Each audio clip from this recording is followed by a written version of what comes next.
समाजातील कामगार, शेतकरी आणि गरिबांची स्थिती सुधारण्यासाठी आवाज उठवणारी हक्क यात्रा यंदा महाराष्ट्रभर पुन्हा एकदा उठाव करत आहे। लोकांच्या हक्कांसाठी लढणाऱ्या समाजसेवी, रिटायर्ड आमदार आणि संघर्षशील कार्यकर्ते यांनी आपल्या मागण्यांसाठी हक्क यात्रा सुरू केली आहे। त्यांचं म्हणणं आहे की आज राजकारण धर्म आणि जातीत अडकून विकासाची दिशा हरवत आहे आणि असाच राजकारणी समाजासाठी एकत्र होणारा असतो। ही धर्माची नव्हे तर अर्थाची लढाई आहे, असे विचार माजी आमदार बच्चू कडू यांनी अलिबाग येथे हक्क यात्रा प्रसंगी केले। नामदार भरतशेठ गोगावले यांचा ताफा मुंबईवरून महाडकडे येत असताना निजामपूर कांदळगाव येथे मध्यरात्री 1च्या सुमारास अपघातग्रस्त 2 तरुण गंभीर जखमी अवस्थेत रस्त्यावर पडले होते। मंत्री भरतशेठ गोगावले यांनी आपल्या ताफ्यातील गाडीतून त्या तरुणांना उपचारासाठी माणगाव उपजिल्हा रुग्णालयात दाखल केलं। मंत्री गोगावले यांनी स्वतः माणगाव उपजिल्हा रुग्णालयात थांबून अपघातग्रस्त तरुणांवर त्वरित प्राथमिक उपचार करण्यास डॉक्टरांना सांगितलं। तसंच युवासेना जिल्हाप्रमुख विपुल उभारे यांना अपघातग्रस्तांना सर्वतोपरी सहकार्य करण्याच्या सूचना देत होते। तातडीने प्राथमिक उपचार मिळाल्यामुळे जखमी तरुणांचा जीव वाचला। कर्जत तालुक्यात अनमोल बिल्डरने सोडलेल्या सांडपाण्याच्या त्रासानं दाभणे कुटुंबातील महिला संतप्त झाल्या। दुर्गंधी, मच्छरांचा प्रादुर्भाव आणि आजारपणामुळे कुटुंबियांचं जगणं कठीण झालंय। ग्रामपंचायत आणि गटविकास अधिकारी तक्रारीकडे दुर्लक्ष करीत असून केवळ कागदी खेळ खेळत असल्याचा आरोप महिलांनी केला। मुख्यमंत्र्यांनी महिलांना 1500 रुपये देऊन सक्षम करत असताना त्यांच्या आरोग्याशी असा खेळ का, असा सवाल विचार दाभणे कुटुंबानं 15 दिवसात तोडगा न निघाल्यास प्रशासकीय भवनासमोर मुलांसह आत्महत्येचा इशारा दिला आहे।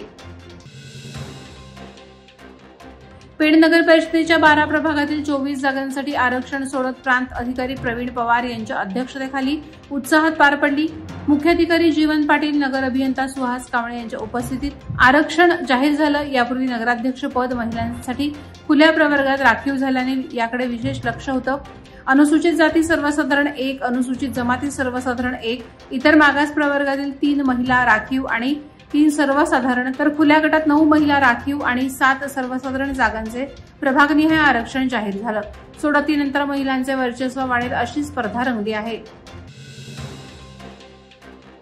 भूमिपुत्र प्रकल्पग्रस्त सामाजिक संस्था नागोठणे आणि वंचित बहुजन माथाडी कामगार युनियन अध्यक्ष अॅडव्होकेट प्रकाश आंबेडकर यांच्या नेतृत्वाखाली आझाद मैदान मुंबई येथे प्रमाणपत्रधारक प्रकल्पग्रस्तांनी बेमुदत आमरण उपोषण सुरू केलंय। 324 प्रकल्पग्रस्तांना कायमस्वरूपी नोकऱ्या द्या, अन्यथा आमच्या जमिनी परत करा, असा एल्गार पेटलाय।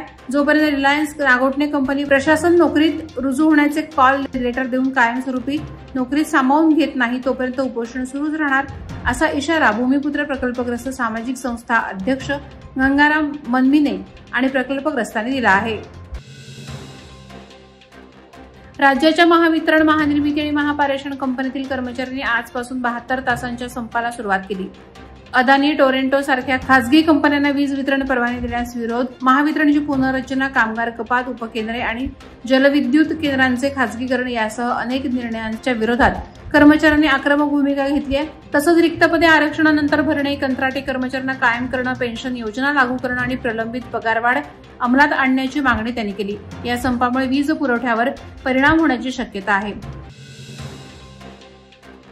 खालापूर पंचायत समिती सभागृहात झालेल्या बैठकीत रायगड जिल्हा परिषद मुख्य कार्यकारी अधिकारी नेहा भोसले यांनी सांगितलं की मुख्यमंत्री समृद्ध पंचायत राज अभियान हे गावांच्या सर्वांगीण विकासासाठी आणि उत्कृष्ट कामगिरीसाठी प्रोत्साहन देणारे माध्यम आहे। 17 सप्टेंबर ते 31 डिसेंबर या कालावधीत राबवण्यात येणाऱ्या या अभियानाअंतर्गत सुशासन, सक्षम पंचायत, जलसमृद्धी, स्वच्छता आणि हरित विकास या 7 घटकांवर भर दिला जाणार आहे। ग्रामपंचायतींनी प्रामाणिकपणे काम करून शाश्वत विकास साधावा, असं आवाहन त्यांनी केलं।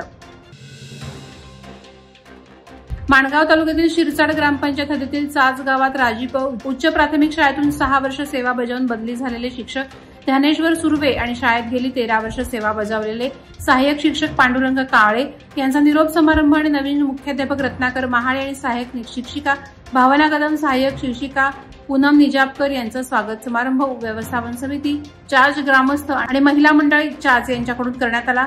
माणगावमध्ये या कार्यक्रमाची चर्चा अशी पाखर येते आणि स्मृती ठेवून जाती अशी ऐकावयास मिळत आहे। अखिल भारतीय आगरी साहित्य संस्था आयोजित साहित्य संगम सोहळा अलिबाग मांडला येथील ग्रीन किंग्स रिसॉर्ट येथे शेकडो साहित्यिकांच्या उपस्थितीमध्ये संपन्न झाला। या कार्यक्रमाच्या अध्यक्षस्थानी ज्येष्ठ साहित्यिक अमृत पाटील हे होते। प्रमुख पाहुणे म्हणून अलिबाग नगरपालिकेच्या माजी उपनगराध्यक्षा मानसी म्हात्रे, संस्था अध्यक्ष कैलाश पिंगळे, साहित्यिक सुरेश गोपी, साहित्यिक चंद्रकांत पाटील, आवाज महामुंबईचे मिलिंद खार पाटील, दीनानाथ पाटील, हरिश्चंद्र दळवी, ॲडव्होकेट राकेश पाटील आदी मान्यवर उपस्थित होते. नाणीजधाम येथील जगद्गुरू रामानंदाचार्य नरेंद्राचार्यजी यांच्या रामानंद संप्रदायाच्या वतीनं उपपीठ मुंबई ते नागपूर, नाणीजधाम, रत्नागिरी या वसुंधरा पायी दिंडीचे रायगडमध्ये ढोल ताशांच्या गजरात तसंच लेझिम पथकांच्या उपस्थितीत जोरदार स्वागत करण्यात आले. हा नयनरम्य सोहळा पाहण्यासाठी तसंच या वसुंधरा पायी दिंडीचे स्वागत करण्यासाठी माजी नगरसेविका आरती नवघरे, प्राध्यापक सुनील निकुंभ, नाणीजधाम मुख्यपीठातील पदाधिकारी आणि भाविक भक्तगण मोठ्या संख्येने उपस्थित होते. उपस्थित मान्यवरांच्या हस्ते वसुंधरा पायी दिंडीच्या निवासस्थानी वृक्षारोपण करण्यात आलं. वादळवारा लाईव्हसाठी न्यूज ब्युरो, नवी मुंबई. नवी मुंबई व रायगड जिल्ह्यातील ताज्या बातम्या आणि घडामोडींसाठी सबस्क्राईब करा वादळवारा लाईव्ह चॅनल आणि दाबा बेल आयकॉन.